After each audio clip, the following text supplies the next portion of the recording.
Rewind the dynamite from the post-wrestling site. AEW, lighting up the fuse. Sit back and enjoy the bubbly as we hear from Jon and Wai Ting. Where we're going, we don't need roads. And if the buck stops here, this thing might blow.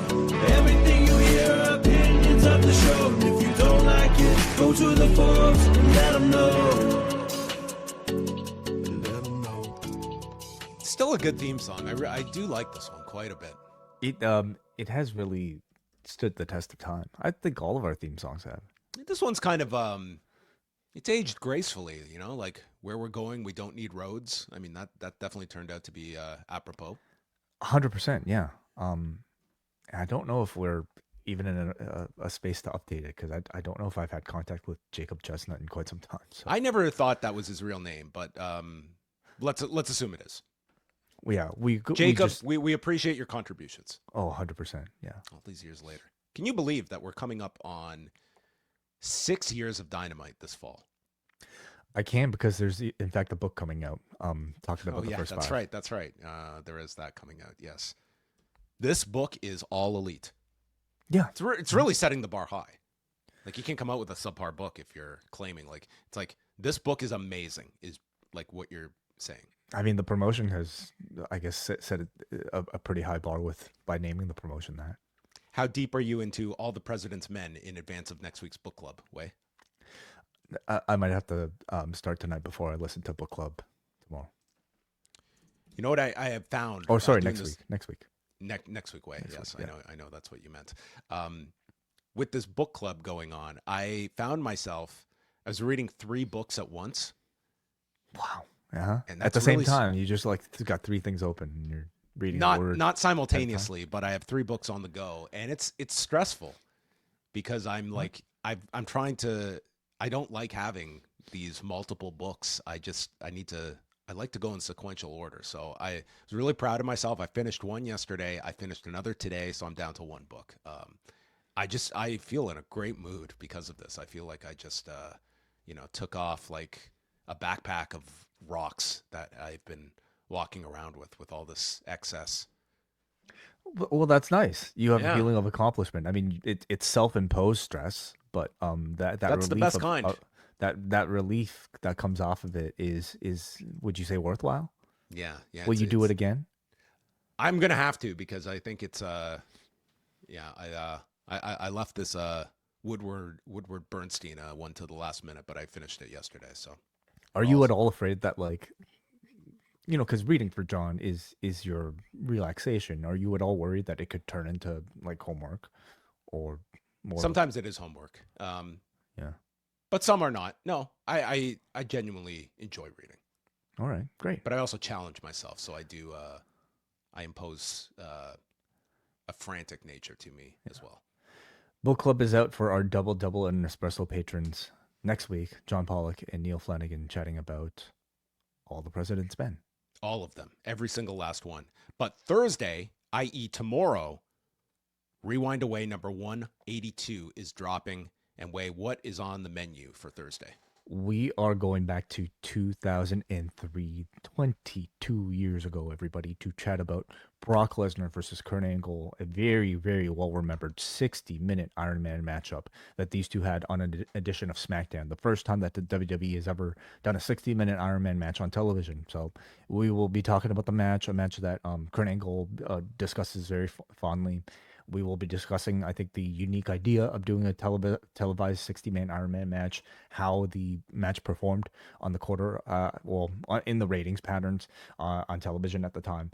And of course, we're talking about the whole edition of SmackDown, which will not just feature these two, but for the first half, a real who's who of 2003 era SmackDown, including Los Guerreros. We will be talking about Rey Mysterio, Tajiri. We will be talking about Shaniqua and her lovely gimmick as the dominatrix for the Basham brothers. High art in 2003. Yeah, a lot of fun stuff. We're going to talk about Saddam Hussein's kids. John Cena with, I would say, by today's standards, a pretty shocking rap about John Ritter. Yes.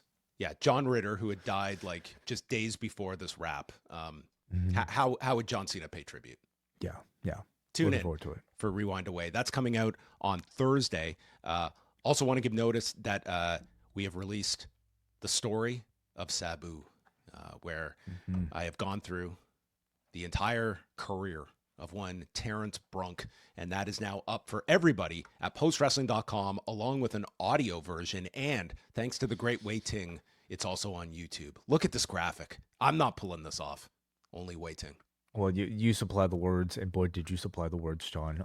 Incredible work. I know you poured a lot of hours into this, and it certainly shows every time something like this happens. Well, I mean, whether it be an unfortunate event or just anything that you decide to like invest your time into, it always turns out to be incredibly comprehensive and well worth people's time. So I encourage people to check it out. 24-minute podcast or read the article.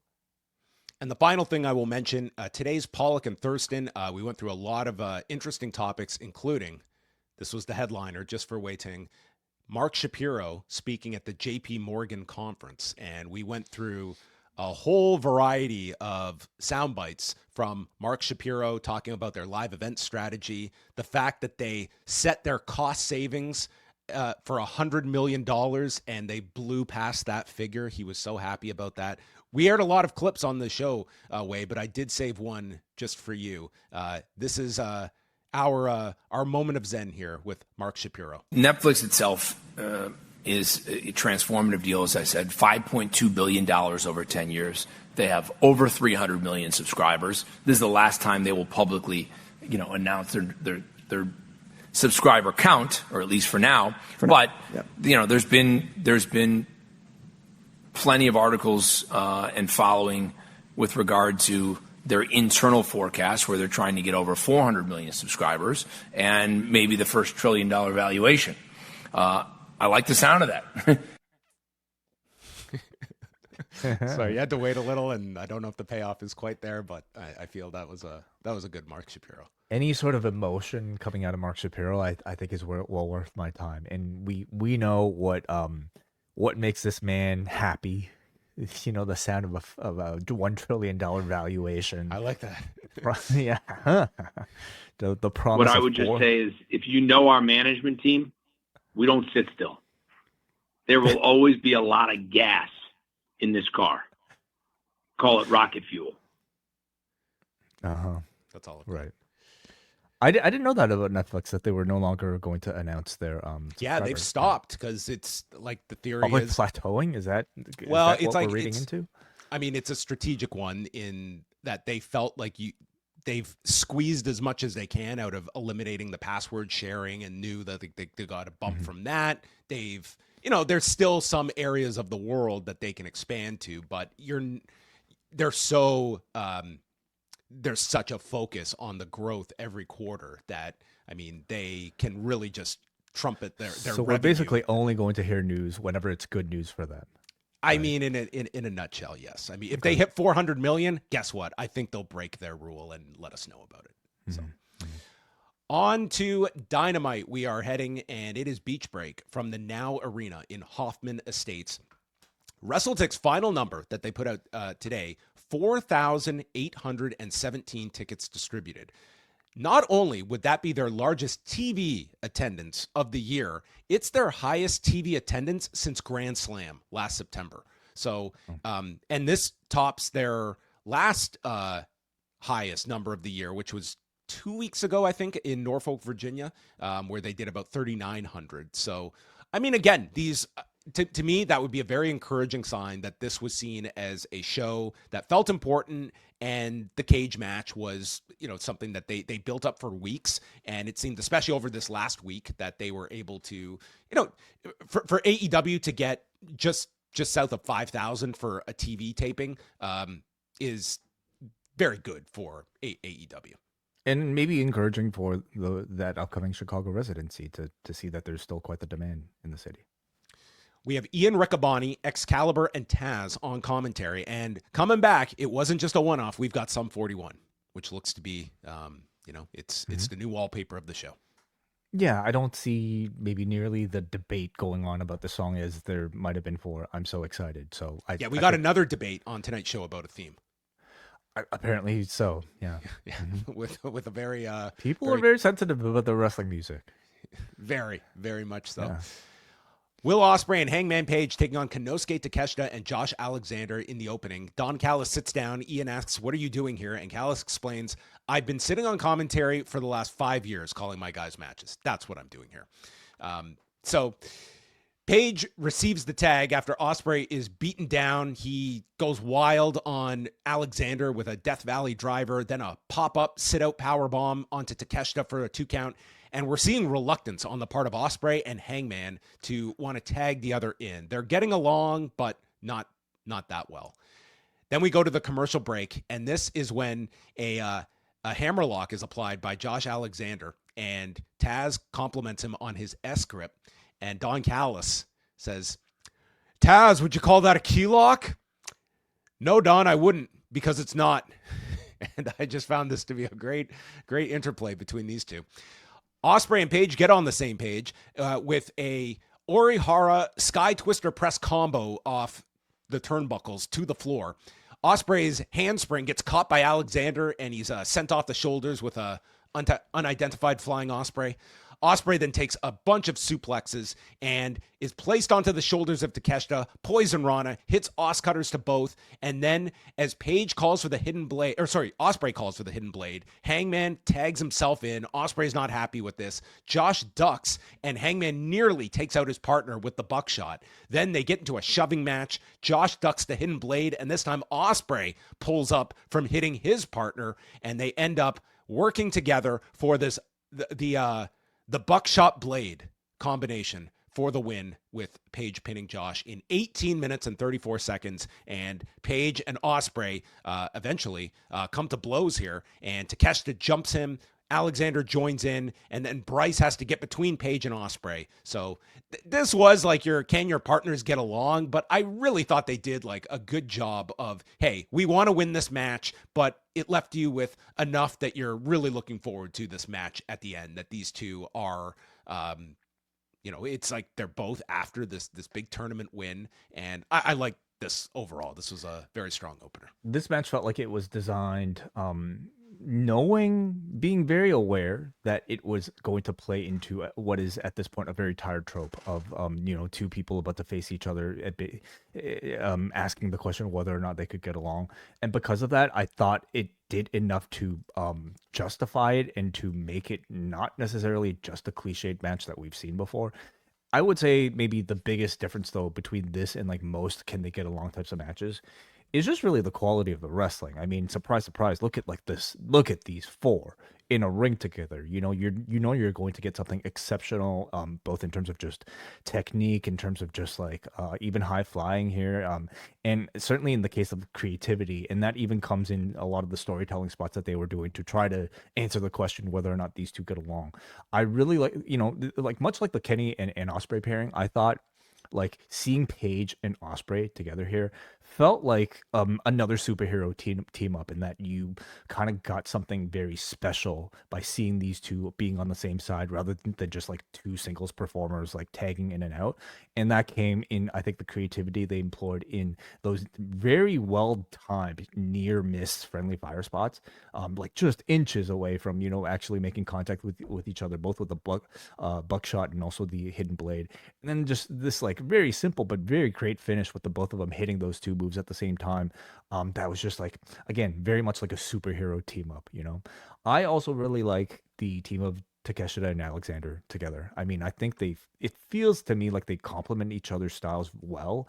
I don't think one overshadows another, and I think that says a lot about how well Josh Alexander is being integrated into the company right now. He's not necessarily somebody that is like a top name, not somebody who's even like, talking a whole lot, but where he is shining is they're giving him in-ring time to showcase his craft, and they're putting him in there with high level talent, and he's showing that he belongs in this mix with the Takeshita, with an Ospreay, with the Page. So I think that he's actually doing really well. He, along with Speedball and with Kevin Knight, like 3 recent debuts that are they've all come in with a plan. They've been put in very good positions, like not top of the bill, but they are in positions where you take them all seriously, and as well, they're having regular appearances on television, like they're figured in. I agree with you. Like in a tag division that did not have this Hurt Syndicate angle, I think these guys would be tremendous with those belts, and that could be something they play out down the road. Samoa Joe and Jon Moxley preview, where they go through all the casualties of this war. Alicia Toot is with Top Flight, reacting to their just destruction last week at the hands of MJF. So Dante cuts a spirited promo, threatening to bite off MJF's nose, and they want the tag belts. Dustin Rhodes and Sammy Guevara overhear this, and Dustin likes what they're saying and says, "You're the underdogs. Prove them wrong. We'll be watching." And yes, we will be watching Top Flight. But first, it is Ricochet, accompanied by a prosthetic leg, to the ring, taking on Zach Gowan, who must only have possession of one prosthetic leg because he had to resort to crutches to come down to the ring. This must have been a hell of a week for Zach Gowan after Ricochet stole his leg. I guess I wonder what like, is it how many prosthetic legs would somebody actually have? I can't imagine these things. You always have to be prepared that someone could rip one off and take it. You always have a backup. You always leg? have a backup. It's like a tire in your back seat. Yeah, with him, I would assume so. But I would also imagine that, like, I could see him most of the time not even using the prosthetic leg and just getting along fine. Well, his family is in the front row, and Gowan is doing like this low stance to try and shoot on Ricochet, and Ricochet, like, this was like a cool start to the match, cool. and Ricochet like cannot figure this out and Very ends cool. up being chased to the floor. It's been quite a while since I've, well, other than this past weekend, but it's been a while since I've watched SmackDown from 2003. But like, did Gowan employ this sort of like low level, grounded style in the past? I'm sure he has. I am not up on all my most recent Zach Gowan offense, but it's logical. If you only have 3 legs, you use your arms like they're legs, and he has one leg. He doesn't have 3. Oh, okay, well, I meant like you're right. Yeah, 3 limbs. Yes, three limbs. Like anyway, it was really cool to see like how somebody if this was real, how would they strategically use only having one leg as a bit of an advantage? Gowan connects with a pescado, but then Ricochet is able to take over and puts Gowan onto his back, and for the comedy, he goes for a figure 4 and reaching for the non-existent leg. He then gets caught with a small package. So Ricochet is done playing around. He hits a springboard 450. Gowan kicks out. He hits a shooting star off the top. Gowan kicks out again, and Ricochet can't believe it. So then he goes and hits Vertigo, and Gowan kicks out. And at this point, like, the crowd is like getting impressed here. Ricochet goes for the scissors, and Rick Knox stops him from using the scissors. Turns not his a back. wrestling move. He grabs the gold scissors. Yeah. The gold scissors, yes. Yeah. Yes, not a head scissors. And as Rick Knox turns his back, Gowan hits him with the prosthetic leg for the big near fall of the match, and Ricochet kicks out.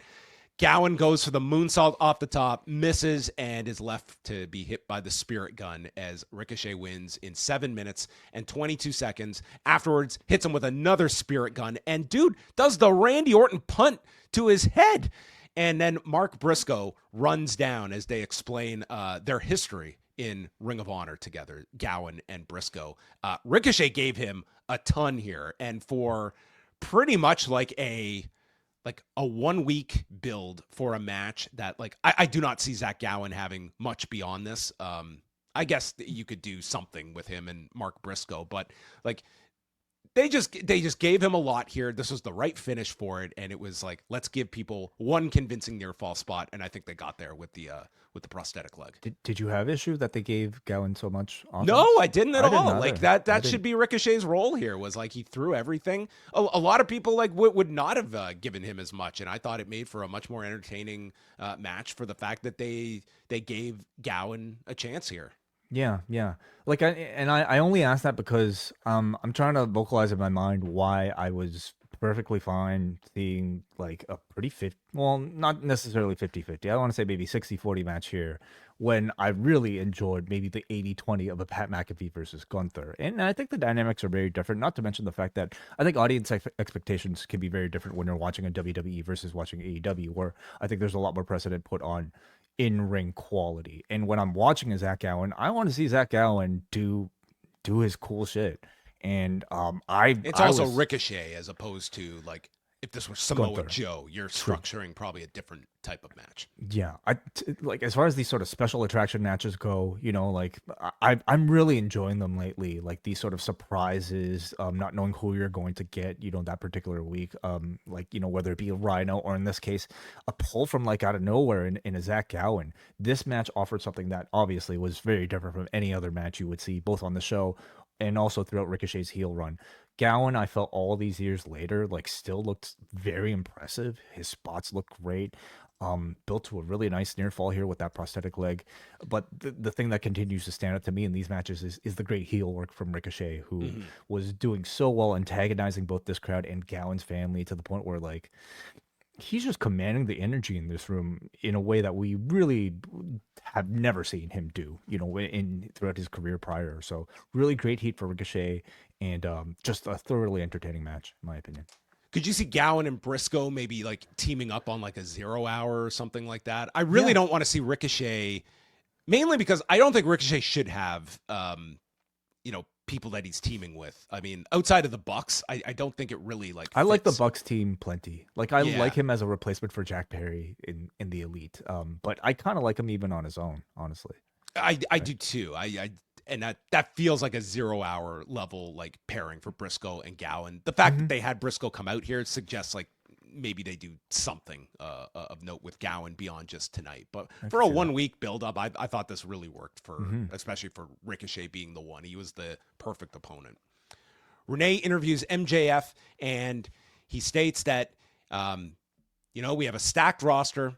I only like to wrestle when I win, and if I join the Hurt Syndicate, we'll be unstoppable, and it'll only be a matter of of when, not if, I win the title again. And Renee asks him, have you thought about what the Hurt Syndicate might do to you if they say no to you tonight? And he's got this fear of, what if I'm being led to slaughter here? And the Hurt Syndicate walk in and tell him it's imperative that he appear in the ring after our tag match, and MJF is very worried. Lashley and Shelton Benjamin against Top Flight in our Eliminator bout. And so Top Flight come out looking for revenge. And Lashley catches Dante on the floor. And then it's a tope suicida from Darius. And they're trying to double team. Benjamin comes in, hits the Germans to Darius, and then a step-up knee. And then it's a big spear by Lashley. The crowd is just cheering them. I felt terrible for Top Flight here. They're just like the baby faces coming for revenge, and it's like the crowd is totally behind the bullies. And the Hurt Lock is applied to Dante. Shelton just kills Darius with a super kick, so he can't save, and Dante goes out. 4 minutes and 26 seconds as Rhodes and Guevara are out because Lashley won't release the Hurt Lock, and we get Dustin Rhodes cutting a promo saying that, Bobby, you look like an asshole in there. Why don't you pick on someone your own size? MVP respects Dustin. I respected your father, so I'm not going to send my guys out on you. Dustin says, listen, it's obvious what we're looking for. And before they can ask for the tag title shot, Crew come out, Leo Rush and Action Andretti. And they threaten to rearrange Guevara's face and send him home to his daughter while making fun of Dustin's age. And Rush mentions old business with the Hurt Syndicate and says, based on our history, Bobby, we want a tag title shot. And Dustin says, you're not going to cut the line, you stupid son of a bitch. And our matchmaker MVP proposes that they have a match on Collision to determine who gets the tag title shot at Double or Nothing. Amazing how all of this worked out. I was very excited in the hopes that Leo was going to ask Bobby to hit him with the pose. Just for all that wonderful nostalgia. I can't believe that was a thing. Can you imagine like seeing the talent of these two and coming up with that bend creative? Over and show off your ass. Holy shit. Anyway, they are making reference to that assuming that everybody remembers it, which how could we forget, right? So, pretty easy setup here for the Hurt Syndicate's opponents at the pay-per-view. I'm sure they will dominate whoever should be there. And because I'm sensing maybe a bit more attention being put into the Sons of Texas long term, I could see Crew winning this one for the Hurt Syndicate to beat up at the pay-per-view. I could see Dustin and Sammy getting the all-in spot in Texas. That's possible. Yeah. It's a real tough one just visually of like the Hurt Syndicate as the baby faces against Crew. Yeah, but you're going to run into right, that. yeah. It's It's a tough visual to think of the Hurt Syndicate as anything but baby faces, but both of these are, well, you know what? They're very situational, and I think they lean more babyface in most of these. Yeah. It's unfortunate when you have like a top flight, and it's just like where the audience is like they want to cheer on like the dominant monsters, and that's what they were here. So, top flight has not come out of these 2 weeks all that great. Yeah, I mean, I guess I say all this without remembering that they are working a program here potentially with MJF, and that could also be culminating at All In, or it could just simply progress through All In. MJF his music plays, but he doesn't come out. So MVP sends Shelton to go find him, and he's hiding in the gorilla area by Tony Khan and Jerry Lynn, and gets brought out. And MVP and Shelton, they put their thumbs up, and it's down to Lashley, and he puts his arm around MJF, and he's doing the tease, the thumbs going up, the thumbs going down. And meanwhile, Shelton is preparing for a super kick. And you're watching this, and the idea was they're gonna kill this guy. But Lashley puts the thumb up, and MJF is stunned, and he starts celebrating, and he's yelling, "We hurt people." And next week will be the official contract signing for MJF to join the Hurt Syndicate. But the way this was left, though, like they're certainly leaving you with the idea that Lashley and Shelton are at least still plotting here, and leaving that as if MJF is walking into his demise. Yes, though by the end of the show, I think you're also left wondering if MJF is plotting. I mean, I think we're supposed to be feeling that. We're doing spy versus spy. Yeah. Like, we know that this association will not last. Who will be the first to screw the other, and who is really kind of like thinking. This is basically our MJF Adam Cole feud, but for some reason I find this one to be a little more intriguing. Because like I guess Cole is that sort of character, but I think like MVP with the Hurt Syndicate, it feels like he's a better version of that sort of like like 3 steps ahead type of villain. I think they've done such a great job with this story so far. I've been very impressed with how simple the storytelling has been, just with the motif of the thumbs up, thumbs down, and how much time they've gotten out of this without feeling tired. And maybe some people might disagree with that and feel that, hey, like this has kind of been too long. I don't. Like, I feel like it's progressed at a great pace, and they managed to garner pretty strong reactions, I would say, every single week. So it's only starting. I'm looking forward to seeing how the rest of what they've mapped out plays out. Does this all in the end tie together, and it's MJF on the outs with the Hurt Syndicate when it's revealed the real new member of the Hurt Syndicate is Jeff Jarrett? Remember that program? Remember that? They seem to have dropped that completely cold. Boy, did that go nowhere. Like, do we even know if is this still Jarrett's last year, or at least like his stipulated one? Like, so he showed up on Collision a few weeks ago, and he's blamed Sanjay Dutt for him not being on TV. Okay. Sanjay and by the way, is Sanjay like in canon? Is Sanjay a producer with an executive in AEW? Well, he was in this backstage scene where he was seated with Jerry Lynn and Tony Khan. So yeah, I don't know. So he's blaming Sanjay for not booking him or not helping him get booked? That was kind of how it was. And then Jay Lethal was now taking the reins on this thing. This Jarrett thing, it started promising, and it's just totally spiraled into nothing. I think they might be Tony just like reading the audience reaction to some of those MJF segments and not and responding. Like Jarrett going for a mid-tier title, I could buy much more than. No one needs to see him going for the title. I was definitely surprised that the Owen just came and went, and like not anything with Jarrett. Not even like you just got nothing out of it. Not even a qualifier. Nothing. Yeah. Like he didn't have to go far in it, but just not include him at all. It just feels as though they just dropped things cold. Next eliminator, it's Timeless Toni Storm, Skye Blue, Azumi, and Mina Shirakawa, and they showed highlights of Azumi's strong women's title win on Friday at Resurgence, where it was not Mercedes Moné taking the fall, but rather Mina Shirakawa. So more to come on that. And Toni Storm, 12-0 in eliminators going into this match. And Mina Shirakawa, this was her first official match under an AEW exclusive contract. And she comes out and someone decided, you know what Mina Shirakawa really needs? A new theme song. And she came out to something that I can only imagine was her audition theme if she had gone to WWE. And she comes out and she's dancing to this. And then Yeah, I was going to say, like, did you follow the online reaction? Oh, yes. Kind of stayed out of it. What exactly? How did people respond? Were furious about this and apparently were tagging Tony Khan. So if you go back, we can skip to the end here. When Mina wins, Tony made the decision midway through from all of the complaints to go back to her old theme, which is what he played at the end of the match. That's crazy. So this will be one of the shortest used themes ever. I don't know why you would change it. Mina had a great theme.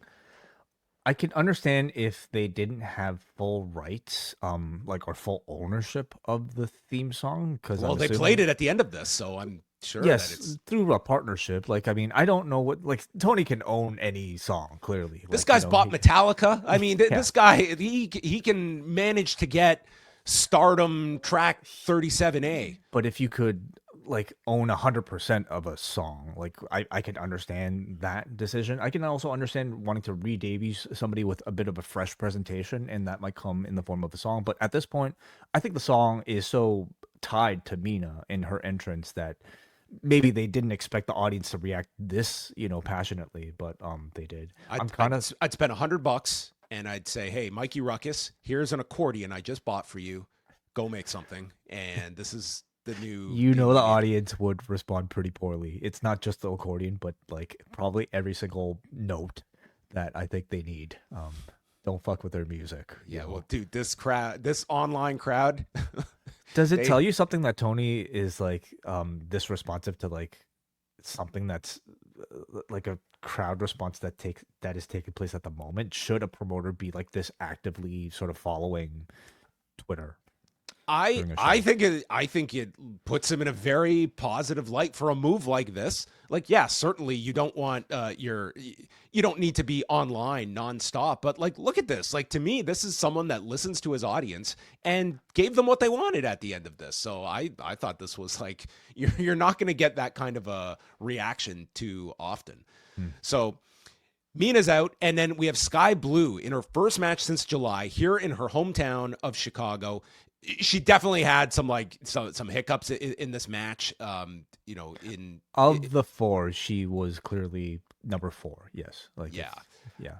You're coming back after 10 months. It's, a really, really bad ankle injury. It's a 4-way on top of that. And it's just, but she had several spots that were off, you could see, and probably attribute to the time away or just like not having that smoothness. But the crowd greatly helped her, obviously, in Chicago. I thought, given it was Chicago, I thought there was a decent chance she was going to win this to get the title match, but probably making the right choice here. So Shirakawa and Azumi started at the beginning. They went at this crazy pace to begin, and they took turns with everyone delivering vertical suplexes. Then we got like stereo Germans with Storm and Azumi. So it comes down to Storm and Azumi, and Storm hits one to Azumi and then goes for hip attacks into all 3 corners. The code blue is attempted by Skye Blue to Mina and just does not hit it. It just basically turns into a sunset roll-up. Then she tries one to Azumi. Azumi avoids it and hits her with a destroyer. And then we have the Storm Zero onto Azumi. Mina makes the save, and it's Mina with a pair of elbow strikes towards Storm, who then ducks the last one, applies the big package. Mina reverses and catches Toni Storm, beating her in an eliminator bout in 12 minutes and 11 seconds. And boom, the graphic shows up. Double or nothing. No contract signing necessary. That's how much demand there was for this match. And Mina's new music / old music is playing, and this will be a rematch from last year's Forbidden Door. She won the match, and she won her old music back. That's how big of a win Huge, this was. huge stakes for Mina Shirakawa here in her return to AEW. Yeah, I thought the match was great, and I think so much of it is also really admiring the path they've taken us to get to this point. We knew this Toni Storm undefeated streak in these title eliminators would end at some point, but I personally didn't necessarily expect it to end tonight, and maybe I should have, just because if You it's needed going to create a challenger, and if it's going to end with anybody, it should be on somebody at the level of Mina Shirakawa, who comes in, and you could, even just put her into a pay-per-view match without much justification. But the fact that they did all of this to give her what felt more than just a big win, I thought was a great way to reintroduce Mina Shirakawa and to tell the story to lead up to this title match. I thought everybody had a chance to shine, but it was Mina, to me, that shone the most. Her return was met with great response, and she looked very aggressive in the ring, very impressive. I thought also- Azumi looked very good in this match. I was glad that they included her in it. And obviously, it was not just okay, she was here in California, we'll book her in the match. They're doing this angle now with Mercedes. So Azumi is being helped to the back, and Mercedes runs out and attacks her, applies the statement maker, and then Jamie Hayter comes out to break it up. And she puts Mercedes in the statement maker, and none of the announcers sell this, that she's putting her in her own move, and security comes out before she can hit the Haterade. So I would think we're probably getting Mercedes and Azumi, and Mercedes is getting her belt back at Double or Nothing. Mercedes Azumi, and Mercedes wins the strong women's title. Yes. Now, does that mean Mercedes does not win the Owen? Or does it have any? Oh, sorry. I'm totally blanking here. Yeah, she's in the Owen, so that makes no sense. Yeah, but we're obviously getting a match with Azumi and Mercedes at some point. Yeah. I was also really impressed with the coordination here between all of these characters that have taken here, and how well this match integrates with the New Japan Strong match that just took place in another promotion over the weekend. I mean, having Shirakawa take the pin in that match was immediately nullified by having Shirakawa win here, technically beating Azumi, and earning herself, you can argue, bigger opportunities, by challenging Storm. And then the way that this played off into the, continuation of the Banks versus Azumi program to lead into Forbidden Door, I just felt all of this was just wonderfully coordinated between AEW and New Japan. Yeah, because this is a match. I guess you could do it on any of these big shows that are coming up in the next one. That's the one thing of all those shows we went through in June.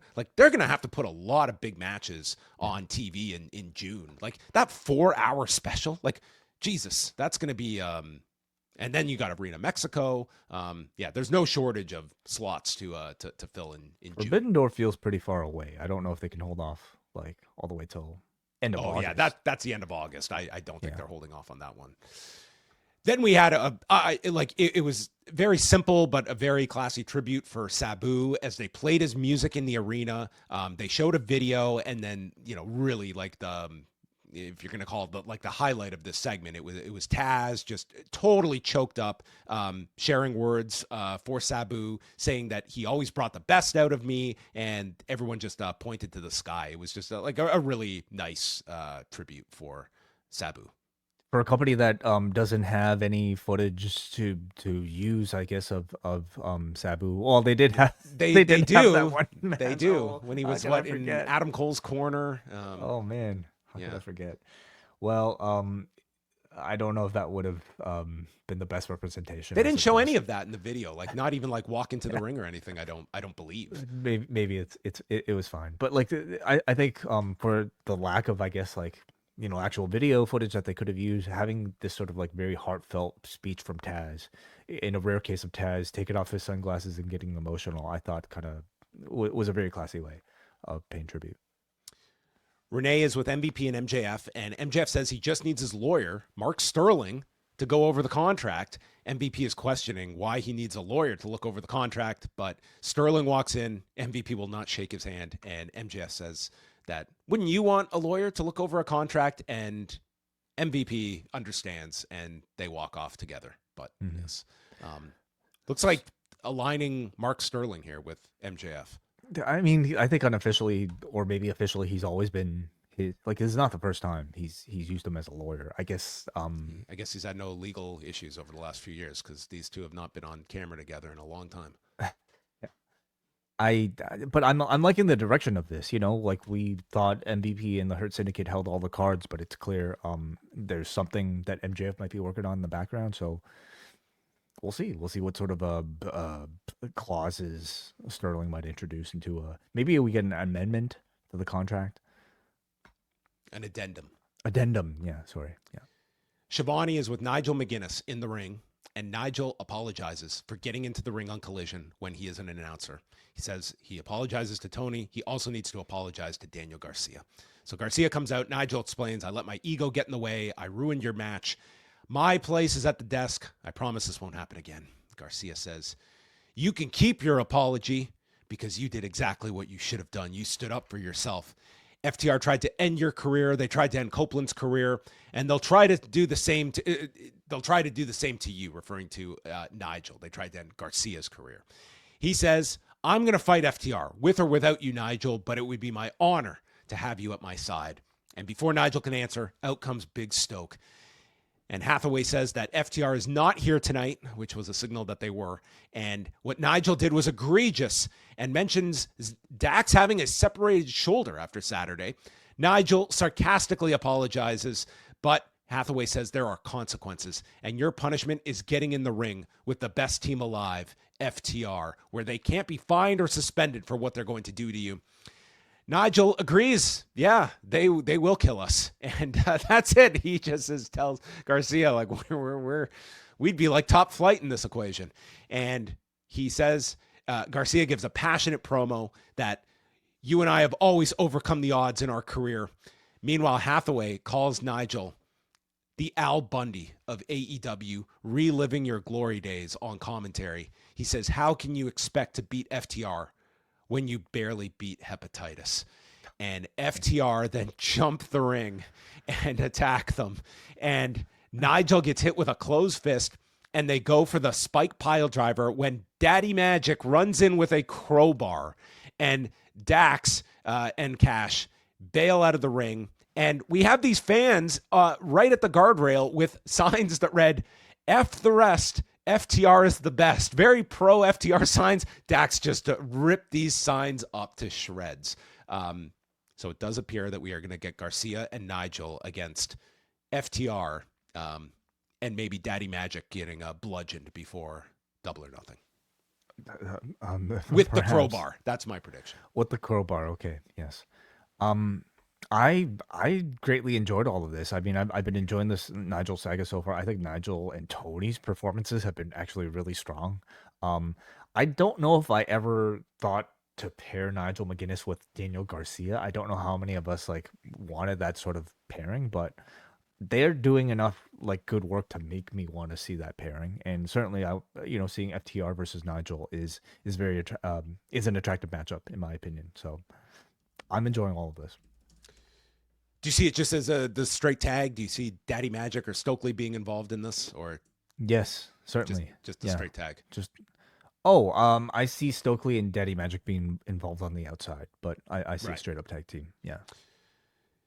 And then Collision on, they're taping it tonight to air Saturday with the Steve McMichael tribute, Kyle Fletcher against AR Fox, Megan Bain against Anna Jay, Speedball taking on Blake Christian, Sammy Guevara and Dustin Rhodes against Crew in the number one contenders match, and Big Bill and Brian Keith against the Gates of Agony. It feels like a pretty standard Collision card, except for the Steve McMichael tribute that I think is the real big attraction to this. No doubt. Yeah. And Ric Flair. Ric Flair will appear on it. Yeah. I mean, I think there's some, attractive like mid-card matches on the show as well. You'll get some very good wrestling on this show, and I guess you do have some consequences with the number one contenders match for the tag.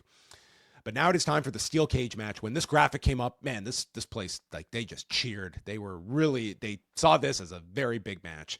So out come both, and it's the giant AEW steel cage. So Moxley, I love their cage. It's gigantic. And every time I think of like Cody doing a moonsault off of this thing. Crazy. Early on, Moxley is using a figure four, but Joe gets out. and Claudio and Yuta arrive through the crowd. They're followed by Hobbs and Willow Nightingale coming down. And then during the commercial break, Moxley gets busted open. You couldn't have a cage match and a Jon Moxley match together. And, Doesn't it feel like it's been a while since we've seen Moxley? Am I mistaken?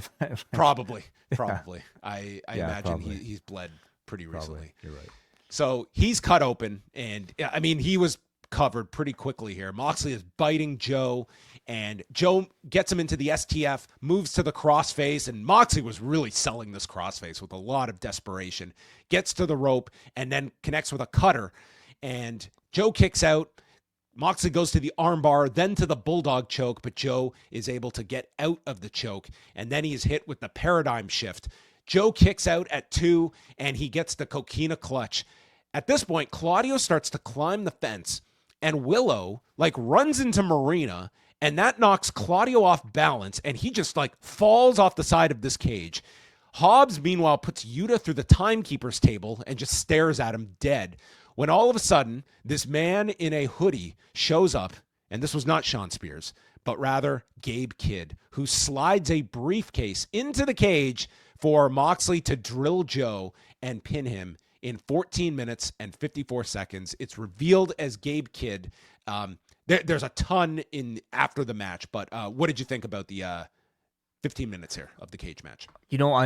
I didn't think I would enjoy the match as much as I did. At this point, I really like Jon Moxley. I really like Samoa Joe, and I think they've done a good job with the feud.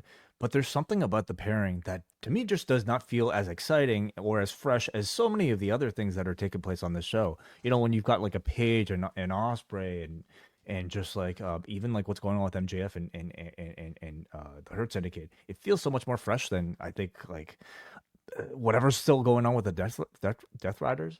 But the quality of this cage match was really strong, and I found myself very into it the way I have been with really kind of any major main event involving these two. It felt violent. It felt stiff in some of those major chops from Joe. Great meshing of the styles between the two that was both at once technical and also brutal at the same time. So I actually quite enjoyed the match. The finish, of course, at this point, involving cheating, involving interference, to me is somewhat to be expected with the Death Riders finish. I think at this point they're supposed to be intentionally somewhat flat, but in this case they did give you a surprise reveal of a forbidden door, I guess, passy. Yeah, do you think he participated in the catering backstage at an AEW show in I forgot all that. I forgot all of this. For somebody who was so critical about AEW, he definitely has made several appearances this year. Yeah, Chris Charlton was probably very disappointed.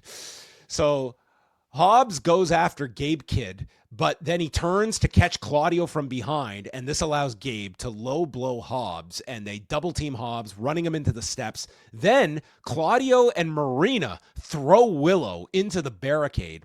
At this point, the Young Bucks come out and they extend their hand to Jon Moxley when Kenny Omega arrives. So the crowd's going wild for all these appearances. Kenny runs down the aisle. He hit this amazing flying knee to Wheeler Yuta. This looked tremendous. And then he takes out Claudio. The crowd was super heated here. Then Okada shows up, attacking Omega with a shot to the body. Yeah. Where he had life-saving surgery. Yeah, well, it's his sensitive area.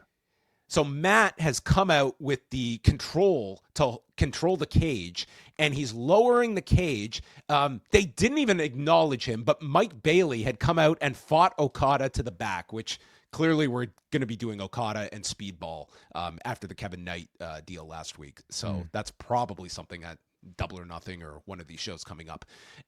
So they're taken away.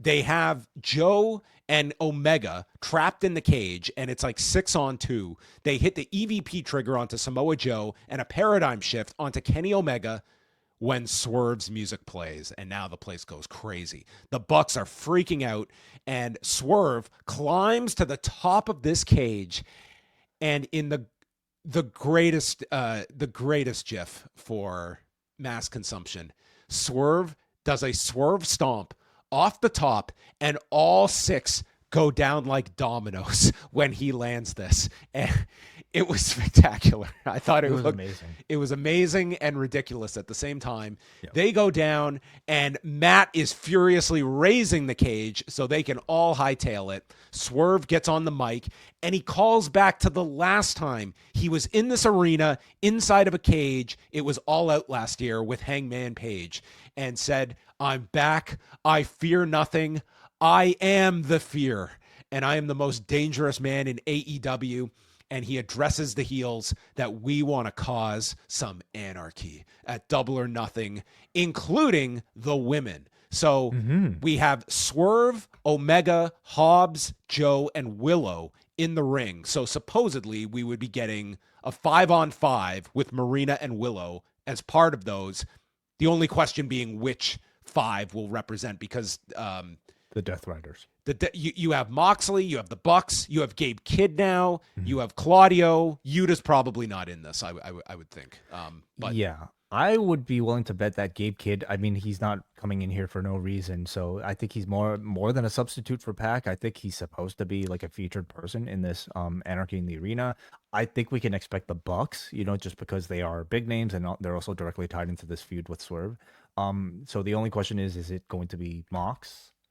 And is Claudio? Well, it's going to be Mox, obviously. But the question is if Claudio is going to be in. Yeah, Claudio.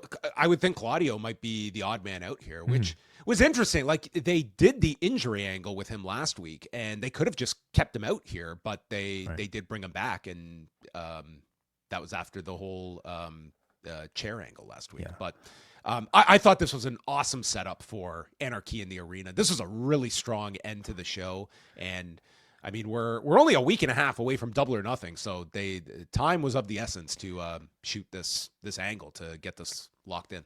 This post match was so awesome, dude. Like, this whole thing felt like an Avengers final battle scene, just like top stars showing up left and on your left. Here's Gabe Kidd like coming through the portal, from New Japan, and then here comes Swerve with the Stormbreaker, just like being sent through the portal to save the day. Swerve felt like such a big deal coming here, and that stomp looked incredible, and the promo, not to mention, I am the fear. Oh my god! If that's on a t-shirt by next week. Oh, he feels like such a top guy, and he has been for quite some time, but just like in this sort of setting, he feels just like such a prime commodity for this entire company, and this entire feud feels really hot. I'm loving all of these teams, and they don't even need so much reason to like befriend each other. They just have to have a common goal and a common enemy, and that seems to be this combination of the Bucks and the Death Riders. Well, they kind of alluded to like the Bucks being the go-between to enlist Gabe Kidd. Like that was kind of the inference that they made, and therefore they are of value to Moxley now that you've brought this killer to us. And that's how Kidd should be presented, as like this guy that's just totally out of control. And you're rekindling Kidd versus Omega, which could lead ultimately to a rematch at Forbidden Door, for instance. Yeah. I thought this was a really great Dynamite. Like, yes, you had some very good matches on this show, but I thought like the angles feel like they're really peaking for Double or Nothing. And more importantly, like you're getting kind of the building blocks for All In that you're seeing. Like you're getting Okada attacking Omega, and you're seeing where things are kind of getting teed up. So like, I think they're going through a period right now where this is one of the stronger booking periods that AEW has had for quite a while. And that's a 180 from where we were like 6 months ago, where I think that was the largest complaint for people. Yeah. But this really set up Double or Nothing, I thought, really, really well. And it's interesting to look at the contrast that we have of, this extended build for Mania this year, and some of the complaints that it was, too much of a holding pattern. You had too much time to build up. And here was AEW that, going into tonight, we had 2 matches for Double or Nothing. Like, you had teases of where they were going, but here we are 10 days out, and it feels like you can map out what this card is, like 3/4 of what it's going to be. And, all of it makes sense of where you're going toward. It's just a matter of where some of these big matches are going to land. Yeah, just to maybe update people on the card so far, of course, for Double or Nothing, we've got the finals of the Owen tournament between the men, Ospreay versus Page. For the women, Mercedes Moné versus Jamie Hayter. And then we also look like, well, we're going to have a Hurt Syndicate versus either Crew or Sons of Texas for the AEW Tag Team Championship. Timeless Toni Storm versus Mina Shirakawa has been announced. Anarchy in the Arena will take place. The TBD about which members will be officially announced for the match. We're probably going to get this tag with FTR against Nigel and Garcia.